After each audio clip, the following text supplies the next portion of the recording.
All right, welcome to Net Gain Networking Encouragement Training. I'm your host, Evan Tachoir. I got a very special episode as we've just started the Net Gain podcast.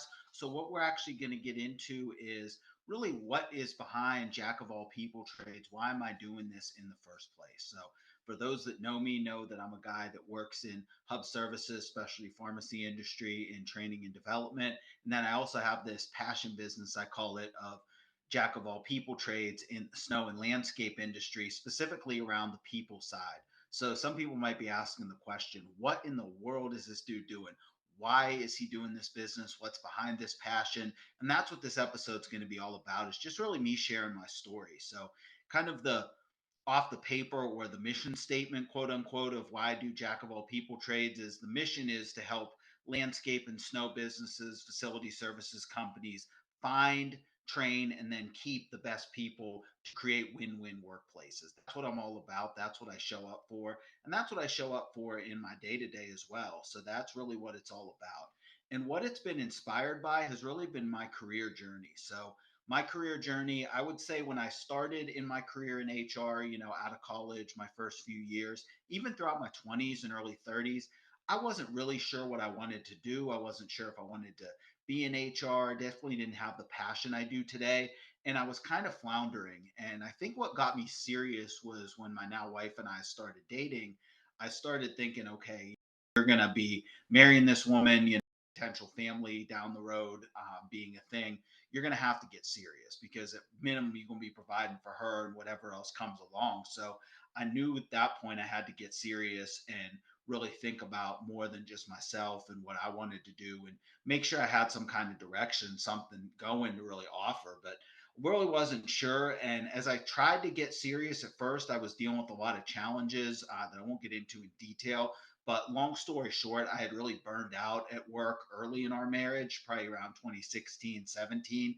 Took some time off, a little bit of a career sabbatical slash working for myself, did Uber, Lyft, some odd jobs, picked up a consulting gig here or there. I also used to do music, did some stuff there to pick up some gigs, kind of stack money the way I could. But even that was just starting to burn me. And I realized that wasn't long term sustainable. So I got back into the workplace. I found an opportunity with a temp job that I thought was going to turn into a full time training and development job with an organization. It didn't. They ended up hiring somebody from the outside over me, which was really crushing because even in this temp job, I started getting an inkling of what I was good at and what I wanted to do and was hoping I'd have a chance to do it there. And it just really didn't happen. So they had offered me a position in payroll and benefits, long story short, that I accepted because I love the organization. I like people there, but I knew deep down it really wasn't my skill set, but I kind of excused it anyway and went with it. Pro tip, don't do that. That's something you definitely don't want to have happen because, long story short, I started making mistakes there. I wasn't really using my strengths day in and day out. My passion wasn't there, and I failed, and I failed bad. I'm not going to lie. And I really hit some career low points. And at the same time, I also had undiagnosed anxiety for years that was really starting to raise its head and really starting to peak in my life. So at the same time, I'm having job failure mixed with anxiety and all of it just hitting a career low day in and day out. Like I was literally feeling my soul being crushed because I'm like, I don't want to do this. I'm not good at it. I can't figure it out. I don't have the desire to figure it out. And I can't even explain it. I feel like as I'm saying it now, it almost sounds like I'm either coming from like a privileged or upper position, but I can tell you, I wish I could bottle what I was feeling then because it felt like every day, like anxiety was crushing my soul and I wasn't using my strengths. I wasn't doing what I was called to do. I was just down. And I'll be honest, I felt like I couldn't do anything right. The harder I tried, the more mistakes I made, the deeper the hole got. It was almost like if you've ever got caught in a mud when you're mud bogging or driving, and the more you push on the gas, the more you spin the tires or try to turn out, you just get deeper and deep in that hole. That's where I felt like I was at that time. And it was bad. And long story short, I was on a performance improvement plan, which being an HR guy on a performance improvement plan, that's like being a dentist and having rotted teeth. You know what I mean? It's just bad.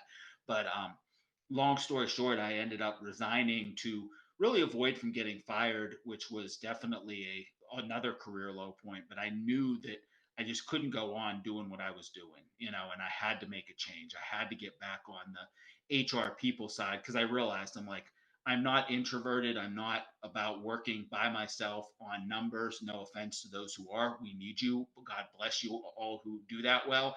I didn't do it well. I did it horribly.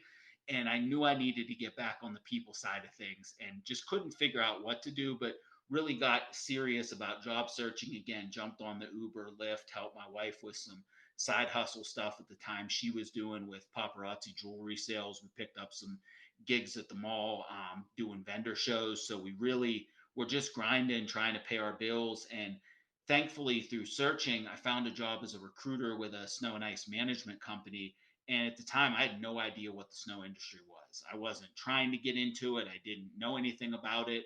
I didn't know what SIMA was, or used to have the SCA. I didn't know any of that. I didn't know the industry. You could have showed me a skid steer versus a loader, a pusher versus a plow, brine versus salt. I don't think I might have known what salt was at that time, but that's about it. I wouldn't have known if you showed me a brine tank and said, "What's this liquid inside of it?" I wouldn't have been able to tell you at that time. That's how little I knew about the industry when I went into it. All I knew is I needed to get my career back to some place where I was using my strengths. And thankfully, when I was able to do that, I actually found a passion at that point, and that passion was people. That passion was helping people find and work in their strengths. One thing that really brought it to life was we had worked with a consultant.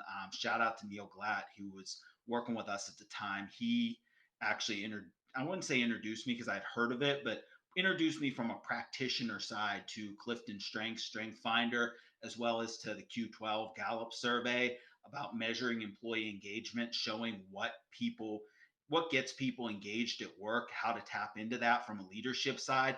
And all of that just really set off a passion in me to say, man, there are ways to really get people to work in their strengths, enjoy work in their passion. And I want to be able to be someone that puts people in those positions to do it with recruiting, but also develops them and helps us build a company where we can really win. And I really found a passion in the snow industry, both for strength based development, for employee engagement, figuring out what makes employees tick, what's not making employees tick, how can we make those adjustments as a leadership team and really grow. And then also for, finding, keeping, and, training the best team. I'm like, we can build a powerhouse internally. So through that, in my 3 years there, I really was able to find success. I mean, when we put in initiatives that my boss and I and others had put in place, we had seen our turnover reduced by about 46%. We had seen our seasonal retention go up by about 50%. So we saw our engagement scores when we were doing what we had suggested and put in place actually went up, I think, 30 or 40% in a season. I want to say maybe more, probably about 30 some percent. But regardless, good things were happening when these people practices were being put in place. And it was just opening my eyes. I'm like, this is what I'm called to do. I'm called to help people get in a place where they use their strengths and are thriving and are engaged at work and loving what they're doing. And then on the company side, the company is winning because their goals are being exceeded because they have people that are going after it and getting it. So if you see on my wall here, for those watching the video, I have my why on the wall behind me. And it's really about that, is to help people find their strengths, use them, thrive at work, and then help companies, with that, be able to have their goals exceeded. So that's really what got my passion going. And kind of to look back to the job I had before this, where I wasn't using my strengths, I remember I was in a leadership development class talking about career journey, and I talked about my own. And the one thing I said was, I remember at that point when I was in that job in payroll and benefits, not using my strengths, how drained I felt, how much I felt like it was soul sucking. And I said, and I'm not knocking the job or the organization by saying this, but I remember saying, I never want anyone to feel that way again. And I still feel that passion. I still feel like I don't want people to be in a job where they're not using their strengths and they're not thriving. I want to see people thrive at work. I want to see passions come alive. And that's why I'm doing this. That's why Jack of all people trades exists. That's why I'm back in the snow industry. So kind of to track my career path from then till now, I did find opportunities to go full time with talent development with other organizations and really expand that training and development thing, because that's really at the core what I want to do. For me, if you ask what I want to do all day, give me training, give me employee engagement. That's my top two. Now, that's not saying that's all I do or I don't have things in my job that aren't necessarily my favorite. We all have things that we don't necessarily want to do, but for the most part, those are the things that I really thrive on and get to do. So then it kind of leaves a question hanging out there. Okay, you found your purpose. Sounds like you found a place to do what you want to do. Why snow removal? Why come back to the industry? So that's a good question, and I'm going to answer it for you. Long story short is the passion never died. There was always something inside of me that said, you know what, this is a good industry. I believe that companies in this space can build their own leaders. I believe that while it's a niche industry and it's not your average industry, maybe, and obviously you're working odd and long hours, there's something special about the industry. There's something special about the camaraderie and the people in it, and there is a place to build careers here, especially in an economy that oftentimes treats people like commodities, like widgets on a shelf. That, hey, we have too many widgets on the shelf that are costing too much and it's driving our stock price down. Let's cut a couple widgets so we don't have to pay for it. And I see in snow and landscape that a lot of companies aren't doing that. They're having people that stay there long term, that thrive, and they're wanting to build careers for others. Something about that just connected with me and is something that I want to be a part of. So that's really what got me back into it. And then on the pragmatic side, what got me back in the game was I had seen in 2023, late 23, early 24, that I'm from Pittsburgh, and I saw that SIMA was actually bringing the symposium to my city and was looking for presenters. And I thought, you know what? I had thought about consulting. It had been something in my head. The passion had been stirring. I had called a friend of mine, John Macharko, and I said, hey, I see they're taking proposals. I don't think they would take a teaching or, um, session proposal for me because I'm not in the industry, but you are in the industry. So I wonder if they take one from both of us since we've worked together on self performing recruiting. So he was like, yeah, man, I'm about it. So long story short, we put the proposal in, we shot our shot, so to speak, and it was accepted. We were at the symposium. We got accepted. I signed up to go and spent those few days there, really reconnected with the industry.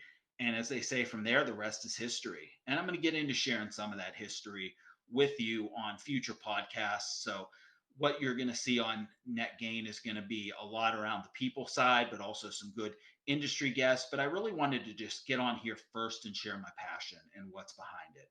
And then another thing is why snow and landscape, specifically why snow, because that's really what I come from is I think of the movie A Few Good Men. If you haven't seen that movie, go see it. It's great. But for those who've seen it, if you think about the courtroom scene where Sam asked Joe, Demi Moore's character, he said, why do you like them so much?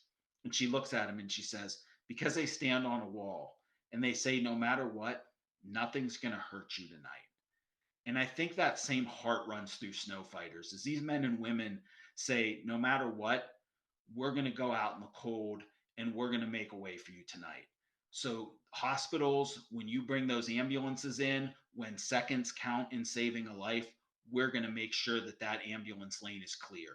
For those who are handicapped and have mobility issues and it's tough to get around, we're going to make sure your handicap spot and your way is clear so that you don't slip and fall and you maintain safety.